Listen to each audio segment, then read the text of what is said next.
And we're back, ladies and gentlemen. 11:16 is the time. 42 is the competent degrees on the outside. And guess what? That's right. He has returned, ladies and gentlemen, to the WAPJ stage. It's the one, it's the only T-Boz coming at you with another episode of Words of Wisdom and Moments of Meditation. Good morning, sir. Good morning, Mr. Williams. Good morning. Sorry I'm a minute late, but makeup, they just couldn't get rid of the wrinkles. They tried as they must, because as you know, Jock, we don't only do this, the radio, the big FM dial, and obviously on, streaming, but there are people that watch us on Zoom, and we want to look our very best. But welcome into the classroom, everyone. Welcome back. Come on in. There they are, George by the door. Boy, they're coming in. Do you have enough pencils and paper? Oh, there's more down the hall. Good. Bring them in. Plenty of chairs. There he is, Stan, the coffee man. I thought you guys would have got another gig somewhere with all this time. But I just want to say thank you to Jock Williams for being as patient with me during this turbulent time. I mean, a lot of you in the audience and in the classroom and listening kind of know the story here. And if you don't, you might catch some of it as we go through this today. But, years ago, I went to Palisades Amusement Park for my 8th grade graduation, and I went on the Cyclone, the roller coaster. Well, this has been the same ride without seatbelts, okay? And so it's been hair-raising, even with a little bit of hair that I have, but it's been hair-raising, and it's been rough, but we worked through it by the faith of God. So I want to thank all of you for being patient. I want to thank all of you for carving time out of your busy day to join us here on Words of Wisdom and Moments of Meditation. And let's get over to the very anxious Stan, the coffee man. Stan, what do we have in the coffee pot today? Vanilla honey mint. Where do you find this stuff? Well, it smells delicious. And we have pineapple upside down cake. Oh, one is sugar-free and the other is regular. So those of you who have dietary concerns, Stan takes care of all of that. And who is our sponsor? Tony's Restaurant over there on Route 4 on the way up to Goshen. Go in there, folks. That place started as a hot dog stand. My friend Tom told me back in the 40s and 50s that it's a real nice place to get breakfast, lunch, dinner. Nice casual place for guys like me. So check that out. A very quick shout out. My friend Peggy and her husband Jim have had a very rough winter and rough spring, but the road to recovery is before them. The healing has taken place, physical healing, and we are very happy for them. Those of you in the classroom, you're nodding, people in the back are nodding. Very happy for them that they've made the turn and life will be good for them again. So we just want to thank them. And the last little shout out, a lot of you in the classroom are jazz fans, okay? You love jazz music. You're at Sasso's. You're at Second Home in Winstead. 3 shows you want to check out on WAPJ. Number 1, The Boss, Jock Williams. He's on Wednesday from 10 to 12, great jazz show. Pedro, Tuesday from 4 to 6, another great jazz show. And then Mark Allen Hart ties a bow on Sunday. He's on from 7 to 9, and he has a great jazz show. So if you guys like jazz, you don't have to go in the attic and get all your old records.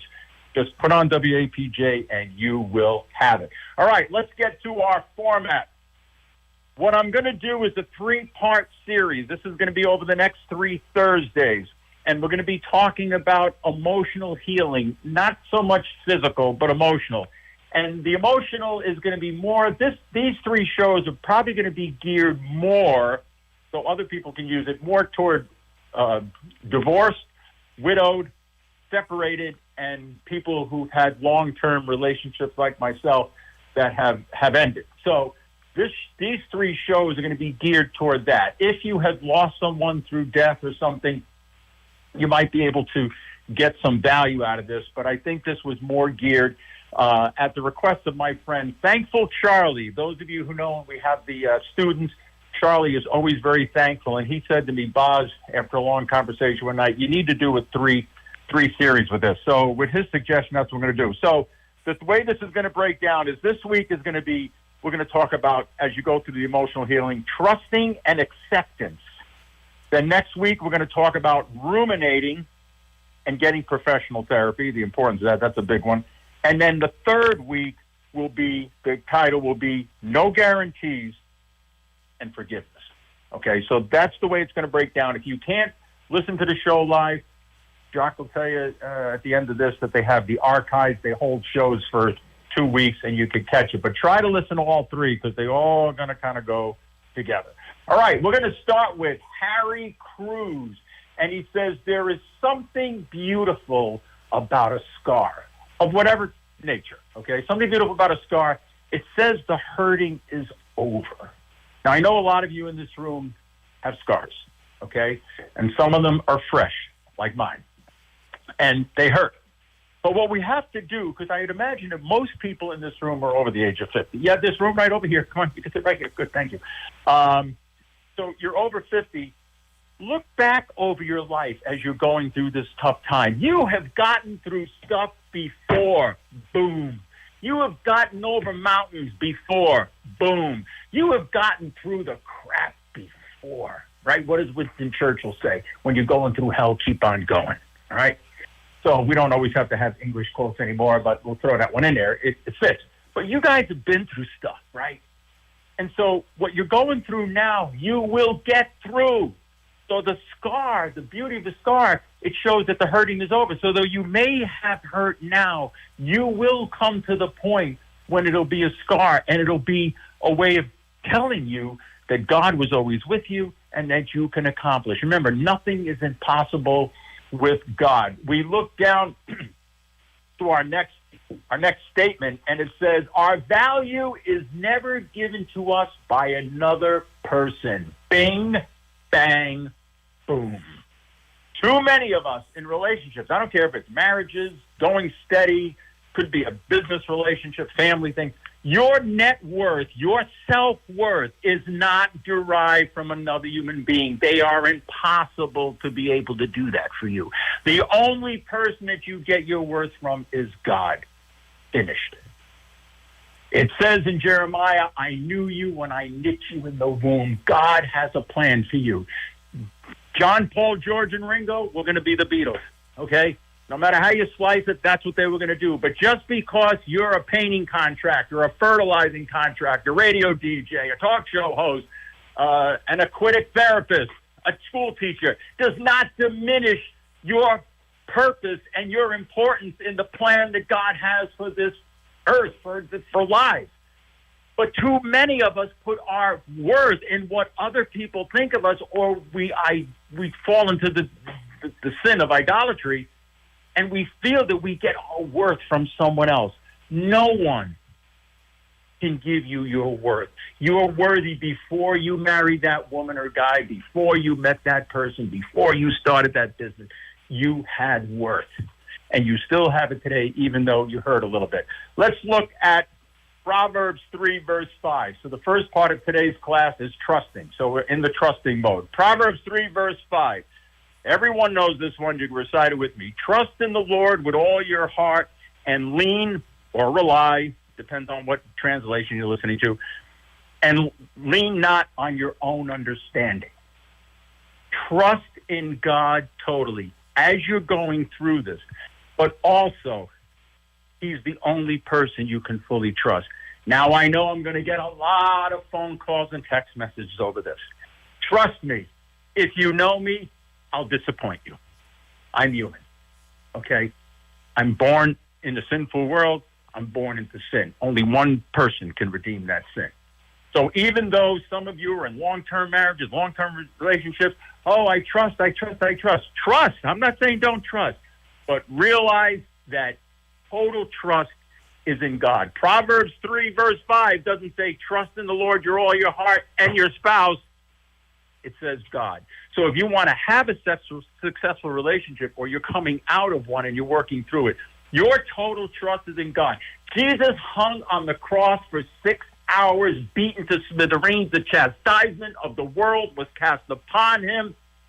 And when he said, my God, why have you forsaken me? It was not because of the nails and the beating and the thorns and the blood and the yuck. It was because sin, our sin, was placed upon him, and the perfect lamb, the unblemished lamb, God in human form, took on all of our sin, which was more painful than the earthly beatings and nails that were in his body. Trust God. don't trust people all the way. And we have a quote at the end. You can trust them, but remember, because they're flesh and bones, and because they didn't hang on a cross for 6 hours, you will be disappointed. We make mistakes. I've made mistakes. I've hurt my parents. I've hurt my brothers and sisters. I've hurt my friends. The people you're going to watch on TV with the perfect teeth are never going to tell you that. But this show is about what? You, me, we. I'm telling you the truth. I have failed. But because of God's mercies every day, I get redeemed. We look at John chapter 15, verse 51. I am the vine and you are the branches. Apart from me, you are nothing. So as you are in this hell right now, wherever you are in this journey with emotional healing, you're not going to get anywhere on your own. Now, I know the atheists and agnostics are shaking their heads. That's fine. All the welcome here. Use this as like Harry Potter stuff if you want. But apart from me, you are nothing. Boom. I am the vine, you are the branches. As I'm going through this, I lock into that every day. I can do all things in Christ that strengthens me. It says I can do all things, St. Paul says. It doesn't say I can do some things. So as I'm working through this and getting a new attitude and meeting new people and growing in a different way, I am the vine, you are the branches apart from me. That is total trust. Also, trust in God when things are crazy, right? I mean, look at the apostles, right? They have the Garden of Gethsemane, right, where Jesus is praying, I don't want to do this. And then all of a sudden, Malachi cuts off another guy's ear. And then Judas's betrayal. And then Peter denies Jesus. And then the crucifixion. I mean, everything is mashugana. The world is upside down. It's total confusion. These guys have just total confusion. But in that confusion, in that total confusion, in that craziness, they trust in the Lord. And what happens? He comes into the upper room a week or so later after his resurrection and says, peace be with you. Peace. And we have to believe and trust in God when things are crazy, like our buddy Abraham, right? Good old Abraham marching up that hill with Isaac in one hand and firewood in the other. And God tells him, take him up there to sacrifice him, make a human sacrifice. That's what the Jews did in those days. So he's walking up that hill with his son, knowing he's going to build a pile of wood, and he's going to put his son right on him and burn him to death. That's trust. But what happens when he gets to the top of the hill, right when he's about to put his son on the firewood? Ma, there's a goat in the thicket. There's a goat in the thicket for you guys, too. Right now, some of you are walking up that hill with the firewood in one hand and the kid in the other, and you don't have a clue. You're confused as the apostles. Your world is upside down, and you got dirt in your mouth. But God has a plan for you. And so you have to trust the way Abraham. You have to trust the way Mary did. An angel comes in and says she's going to conceive a child, and she doesn't know, man. What does she say? She says, yes. She doesn't say, hang on a minute, Gabe. Let me go down the street and see what my sister-in-law Ellen thinks about all of this. She just says yes. So right now, your trust has to be total in God, even though the situation looks like it's out of control, even though it looks like it's out of hand. We look at Luke chapter 24, verse 45, and it says, he opened their minds.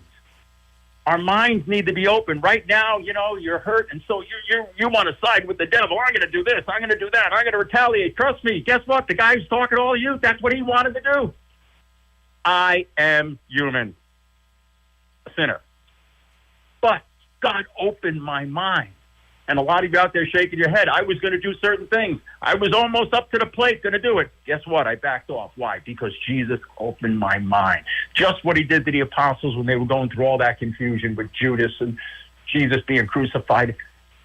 They didn't know. They were upside down, inside out. But he opened their mind. How does he open their mind? Proverbs 3, verse 5. You've got to keep coming back to that. I am the vine, you are the branches. Apart from me, you are nothing. So stay close. Stay close. Stay tight with the Lord, and you will find your way. It's 11:30, Jock. Let's find our way to the sponsors. And thank you very much for that, T-Boz. We appreciate it. And we want to encourage each and every one of you. especially for our Thursday edition of the Feel Good Show on our local and live outreach, to make sure that you get in on the opportunity. If you're a business, artist, venue, or person of interest, and you want to blast off to the community to let everyone know what you're doing, what you're up to, and what you're all about, then indeed, Thursdays is your day right here at your local community radio station, WAPJ. Now, as you can see, T-Boz was a little aggressive in that and got his own weekly segment, but that's how the cookie crumbles or the ball bounces, depending on what your perspective is. Nonetheless, we thank our sponsors for allowing us to bring you the quality community radio programming that we're able to do at this time. And with that being said, we'll turn the floor back over to T-Boz for more words of wisdom and moments of meditation. Thank you, sir. And you're right. This started as a 5-minute spot 3 years ago. Isaiah chapter 40, verse 31. Those who hope, that's like trust, those who hope in the Lord will renew their strength.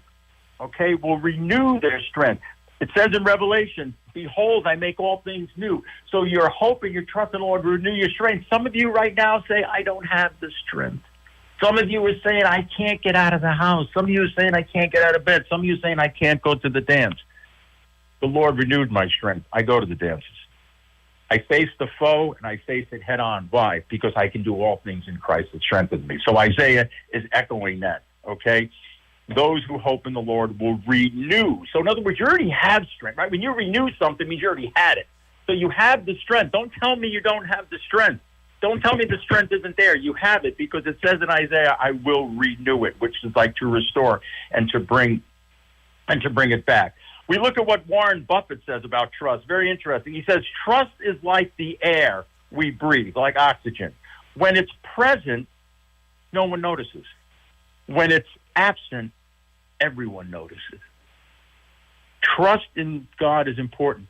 Trusting in other people and people trusting. So when that trust is not there, we notice it. Okay? And there's some of you in the classroom today have had that betrayal and have had the lack of trust. Okay? And so trust is a very, very important piece in our life. But when you trust in God, you will never be disappointed. When you trust in man, you will be. And again, I know people are going to call me and tell me about their grandfather, who doesn't matter. Grandpa disappointed people. All right? So your trust has to be, if you want to move forward, your trust in God. Jeremiah says this, I will heal my people, okay, and let them enjoy abundant life, peace, and security. It says, I will heal my people. Jeremiah doesn't say, I might heal my people. See, with God, there is no maybe. God, there is no, I'll see what I can do. With God, there is no, well, there's a clicking in the engine. We'll run some tests, okay? It says, I will heal my people. So if some of you are thinking you're never going to see the light of day, get that thought out of your head immediately. It says, I will. It doesn't say, I might. We look at John Green, and he says, there is hope, even when our brain tells us there isn't. Self-talk is dangerous. And we're going to talk about that in the next segment. We're going to talk about ruminating, okay? We're going to go into that in depth. But self-talk is not good. Your brain is probably telling you there is no hope because of what you see or what you heard from friends about a situation. But there's always hope. Be joyful in hope, St. Paul says. Hope never disappoints, okay? Because hope is God. God is love. Love never disappoints. God love never disappoints. Romantic love will disappoint. Trust me. I've been disappointed. But in the real love and the real hope, there is no disappointment. Tori Amos says, healing takes courage. And we all, not some of us, we all have courage, even if we have to dig a little deeper. Boom. I have dug so deep, I think I'm in China. When we were kids, they used to say you dig down, you'd hit China. I think we all tried to do that back in the 60s. I have courage, but I had to dig deep to find it. Very deep. I can be honest with you all. Some of you know this, some of you don't. I had to dig. I knew I had the courage, but I had to find it. You know what was in the way of the courage? doubt, despair, all the stuff the devil wants to put in front of us. I had to dig through that hard with a lot of friends, a lot of help and therapy. But I dug through it, and I found the courage that I've had. Even when I was a young guy, as my brother said, on the track team, running up what we used to call Cardiac Hill on Sunken Meadow Park in Long Island. A good metaphor. We'll talk about that another time. When trust is violated, not broken, violated, it's like a crime, between two people, it can never, ever be repaired. Bing, bang, boom, boom. When you break a bone, I know I broke one, and the bone doctor, I think they're called orthopedic, right, John? The bone doctor will tell you that when you have a broken bone, when the bone heals, it's actually stronger than it was before. The body makes the break stronger. But when trust is violated between two people, there is no fixing it. There is no putting it back together. There is no smoothing it over. That is a break that will never be healed. Now, we're not talking about forgiveness. That's going to be installment 3. But that trust, when that is violated, it's done. And I hate to use that word, but that's the only one that comes to my mind. That trust, when broken, no matter what, the act can be forgiven. We'll talk about that. But the trust can never be repaired. Ever. Ever. And time may heal a wound, but time will not repair broken trust. We look into acceptance now, the second part of our class today. We said today is going to be trust and accept. I really want to thankful Charlie for having me break it up like this, because it's great. Buddha says this: hatred was like drinking poison, expecting the other person to die. Boom. So if you're going through emotional healing, you have to accept that something wrong happened. You got to stop putting your head in the sand and say no and making excuses for the bad behavior. There is no excuse for bad behavior, period. But hatred is like drinking poison, expecting the other person to die. You know who's going to die? You. You. And so I did something miraculously Saturday, which this is not the platform for that, but I did not drink the poison. And so the hatred is out. But some of you, in order to accept it, you still have that hatred. You're not going to be able to accept what happens if you still have that hatred inside of you and you think the other person's going to die. You have to accept what happened. You have to realize that people do bad things because we're sinners. Jesus didn't die for us because we're good people. He died because we're sinners and opened the gates of heaven. So you have to accept it and stop drinking the poison. We look at Mark chapter 16, verse 3, and it says when the women are going to the tomb, who will roll the stone away from us? Right? They were wondering, how are they going to get to take care of Jesus' dead body with this huge stone? Who's going to roll the stone away for you? And you. And you. Who's going to roll that stone? What that stone is the stone that's blocking you from seeing the empty tomb. That stone of hatred and not accepting what happened is blocking you from healing. It's blocking you from a new life that God wants to give you. You'll like the takeaway at the end. Who's going to roll away the stone? They wondered, but when they got there, guess what? The stone was rolled away. And the apostles ran to the tomb. And the younger one, John, outran Peter. But then Peter went in and John stayed outside. So when we see the empty tomb, do we go right in because we believe it? Or are we a little, I don't know, I'm going to stay out here. So you've got that rock that's preventing you from a new life. You've got to let God, trust in the Lord, move that stone for you. Because apart from me, you can't do it on your own.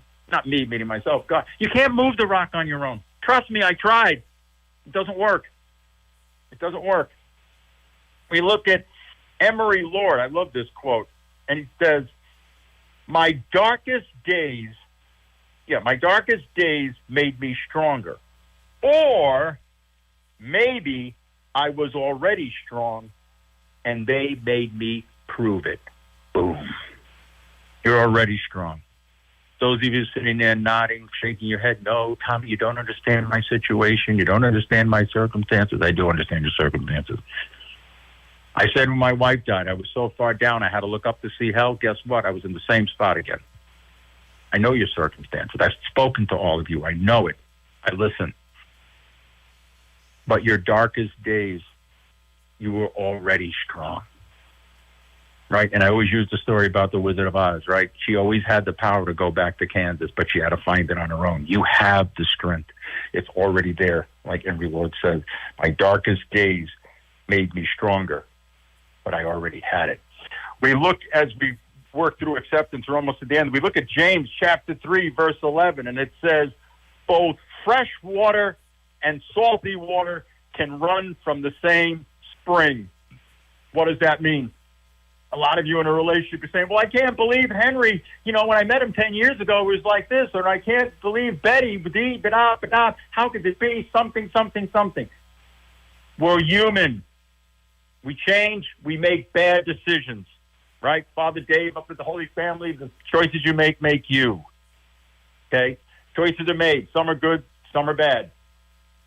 Fresh water and salt water come from the same spring. So the person that hurt you today that may not have hurt you 5 or 6 or 7 years ago doesn't matter. At that point, you had fresh water. What you have to do is see that right now you have salty water. It's bitter. It doesn't taste good. You've got to accept it. You've got to own it. Because if you keep thinking about the fresh water, you're going to be stuck. And God came to give life abundantly, not for us to be stuck. So that's a great quote. Write that one down. Oh, that lady is writing it down. Fresh water and salty water come from the same stream. The person that you started with is not fresh water anymore. And once you see that and accept it, then you could start the healing process. Brent Brown says this: vulnerability looks like truth and feels like courage. Truth and courage are never easy, but they are never a weakness. Boom. What is vulnerability? Let's go about vulnerability first. Vulnerability is the possibility of being damaged either emotionally or physically. So if you're going through an emotional problem right now, whether a romantic relationship, marriage, divorce, that kind of thing, all right, you're vulnerable. You left yourself open, but that doesn't mean it's a weakness, because vulnerability is truth and courage in one. You had the truth and the courage to enter into a relationship in a good frame of mind. The fact that you got beaten down and turned upside down is not your fault. Okay, so you are truth and courage in one. And truth and courage are not easy, but it's not a weakness. You're not weak. You are not weak. The people who hurt you, they're weak, because they didn't have the guts to make the right decision. They chose to slide under a rock rather than have the rock moved away. They didn't follow what they thought they were following. You, right there, sitting in the front row, you're okay. You standing in the back, shaking your head. Yeah, you are okay. You were vulnerable, but you were courageous. Let's get to our 2 takeaways, and then we're going to slide right into the song. Takeaway number 1, Frank Crane says this: you may be deceived if you trust too much, but you will live a life in torment if you don't trust a little. What he's talking about is, if you trust too much in human beings, you will be deceived. But you got to put your trust in God. As you're going through this terrible time in your life, as you're trying to make a change in your new life, your trust always and every day has to start with Proverbs 3, verse 5. Because if you don't start there, you're going to be as confused and as lost as the apostles were at the time of the crucifixion. And what did they all do? They scattered. They were so confused, they left Jesus hanging on the cross. Their good friend, their guide, their rabbi, I'll never leave you. What did they do? And these guys became saints. They scattered. So, love your wife, love your kids, love grandpa, but trust in God totally, and you won't be disappointed when they disappoint you. The last takeaway, this is a quote, I love this: God takes away to make room for more. Right now, you don't see more. Right now you see empty, you see change, you see different, you see ugly, you see hurt. But God makes room for more. We just celebrated Easter. Was Golgotha the end? No. The empty tomb was the end and just the beginning. God has more for you. God has more. He will provide a ram like he did for Abraham. He will figure out how Mary could become pregnant, though she didn't know man. And even Joseph, St. Joseph, in a dream, they say, get the baby out of Egypt. They're going to be killing the kids. He doesn't say, well, let me see if I can get a rent-a-donkey before I leave. No, he gets up, he gets married, he gets the kid, and he goes. That's the kind of trust you have to have, and then you have to accept. You got to stop drinking the poison, hoping someone else will die. Get that rock away that's blocking you from the new life that God has for you. And then you will begin to have a better life. Next week, ruminating and therapy. Let's go right into the song. Thank you, everyone, for taking time out of your busy day. Stan, great job with the refreshments. George, by the door. God, all the paper and pens we had. Remember, everyone, be yourself. Everyone else is taken. Thank you, Jock. Listen to the song, everyone. Bye-bye.